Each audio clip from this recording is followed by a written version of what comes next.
There's something strangely satisfying about getting into bed at around about 5. Hey guys, what's happening? It is Matt here from Sophisticated Obsession, and today I'm going to be talking to you about autumn fragrances. Back by popular demand, this is going to be the autumn fragrance list of 2018 according to YouTube.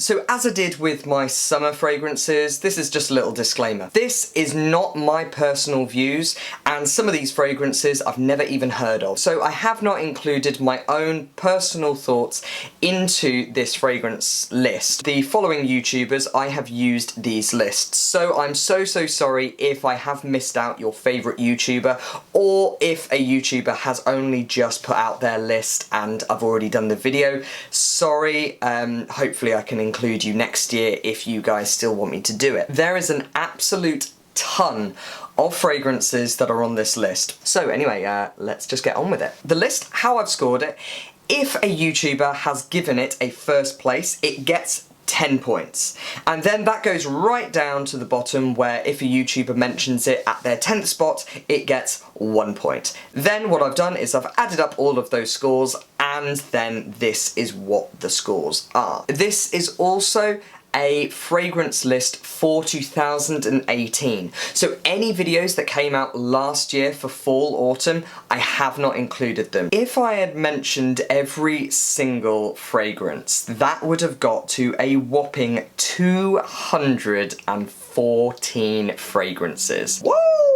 That is a lot of fragrances. So yeah, if I mentioned all of those, I'm afraid that by the time I finish it, it will be fall autumn for 2019. I'm not going to do that to you guys. Now, I don't want to give anything away, but for the top runners of this fragrance list, there isn't any sort of standout fragrance. Like, they're all pretty bunched up. However, in the summer one that I did, if you haven't checked it out, the #1 spot just literally blew the rest of them away. Check that out if you want to maybe purchase a new summer scent, if you're maybe going on holiday, or if you just want to like just feel summery because it's cold out there. It's pitch black now. I get back home from work and it's night. Anyway, enough of me complaining, let's just, you know.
Let's go to some honourable mentions. First up, we have a 3-way tie for 14th place. Chanel, Egoiste. I think that's how you pronounce it, Egoiste? Yeah, sure. Egoiste got 2 people commenting on this, and would you believe that those 2 people put that at their #1 spot. Along with that, we also have Bottega Veneta.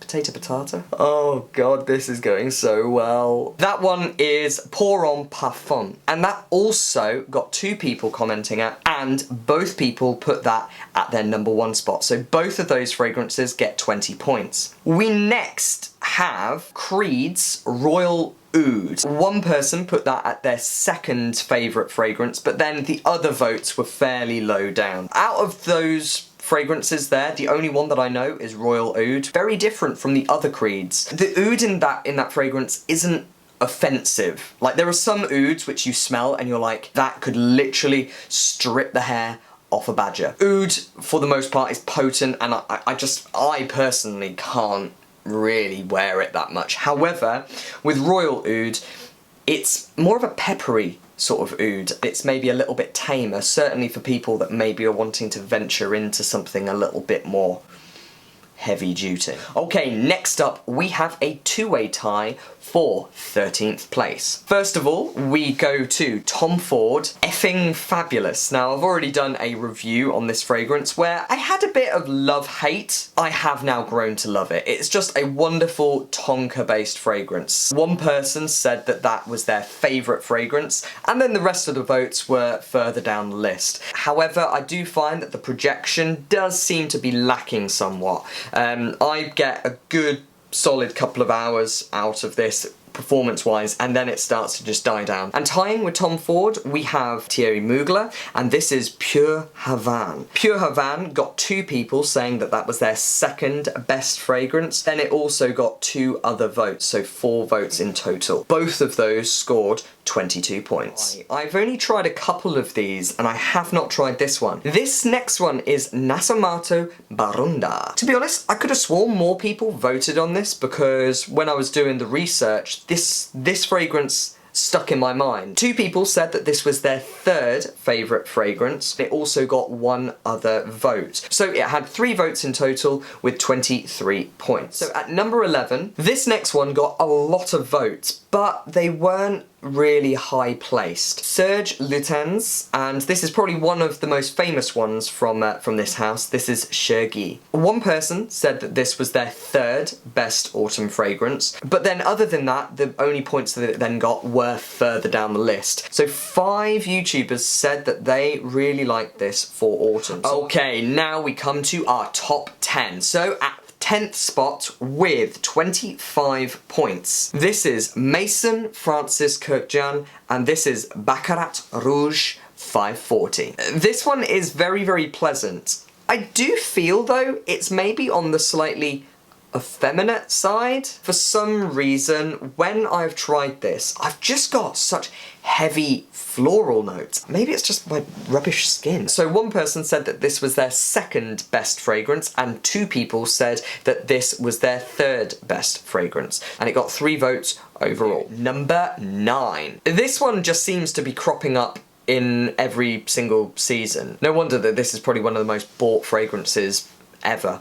This is Giorgio Armani, and this is Acqua di Gio Profumo. The Acqua di Gio, just normal one, is very, very light, whereas the Profumo just adds a little bit of depth. Now that the nights are drawing in, now that those mornings are getting frostier, it is still possible to wear this. So this got 5 votes in total, and this got 26 points. Nobody put this into their top 3. I'm not really shocked by this, and I do understand why people will put it into their lists, but it probably isn't list winner worthy, if that makes sense. So we now have a 3-way tie for the 8th spot. With 28 points and 4 people putting this into their list, this is Tom Ford's Noir Extreme. Noir Extreme got 1 person saying that this was their best fragrance, and it got 1 person saying that this was their 3rd best fragrance. It has got a nice weight to it. It just feels very comforting. Don't actually know why I don't have it in my collection, because it is one of the most affordable Tom Fords from his collection. Next we have Versace Eros. Now this got 5 votes. Nobody though put this into their top 3. Everyone seems to describe this fragrance as a bit of a player scent. If you are a bold, masculine type of guy that, I don't know, just wants to sort of grab everyone's attention, wear this. It's unapologetic, and I think that that is probably what it is designed to do as well. And then, leading the 8th spot with 7 votes, this is the one, the only, Dolce & Gabbana, The One. Nobody put this at their number 1 or number 2 spot, but 1 person put this at their number 3 spot. I mean, yeah, this fragrance has stood the test of time. It's well loved, it's liked by everyone, it's a nice compliment getter, it's warm, it's inviting, it's cozy. It's everything that you would want in a fragrance when the days are starting to get a bit fresher. Okay, next we come to a 2-way tie for the 7th spot. So with a total of 29 points and it getting 3 votes, this is Tom Ford's Ombre Leather. This did really well considering it only got 3 votes. It got 2 people saying that that was their best fragrance, and it got 1 person saying that that was their runner-up fragrance. I have got a very small little like decant that I got from the lovely ladies at Harvey Nicks. That was of the old style private blend ombre leather. I've recently then smelt the new version of ombre leather. There is nothing for me to then say why it is now dropped like half the price that it was. I would be hard pressed to tell the difference. So yeah, get it while stocks last. Then with 5 votes, we then go to Dior Sauvage. Yeah, this fragrance really just can't do any wrong. I thought people would be over the hype of this by now,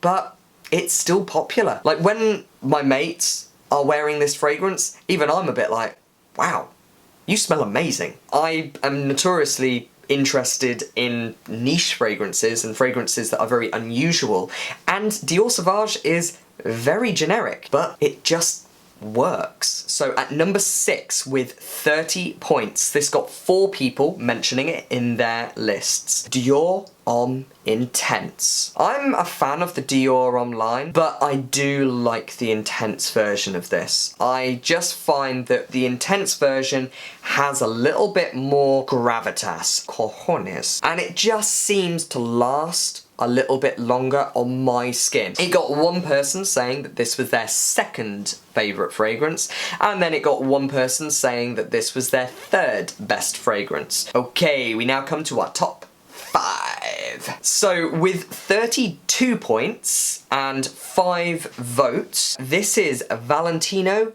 Uomo Intense. This one got 3 people saying that this was their 3rd best fragrance, and then it got a couple of other votes further down the ranking. I do like this flanker to the original, and I do think that they have done it exceptionally well, but like with most flankers, it is very, very close to the original. So, number 4. This one I need in my collection. I've been toying with getting it, I've been putting myself off, and then I've been going, oh no, but it is nice, oh no, but I don't want it, oh, but I should get it, oh, maybe I wouldn't. I think it's got to the point where I just need to get it now. So this one got 37 points with 6 votes. That's a lot of votes. This one is Parfums de Marly Layton. Layton got a 2nd place, and it also got a 3rd place. Parfums de Marly do have a couple of real class acts in their fragrance collection and are worth checking out. It's sort of spicy and sweet and just really, really decadent and luscious. It's pretty sexy as well. I think I've sort of been holding off long enough, and now I just need to just bite the bullet and go for it. I just need to get this. So, at 3rd place, this is the fragrance that started my fragrance journey. This was the first fragrance that really opened my eyes, and I was like,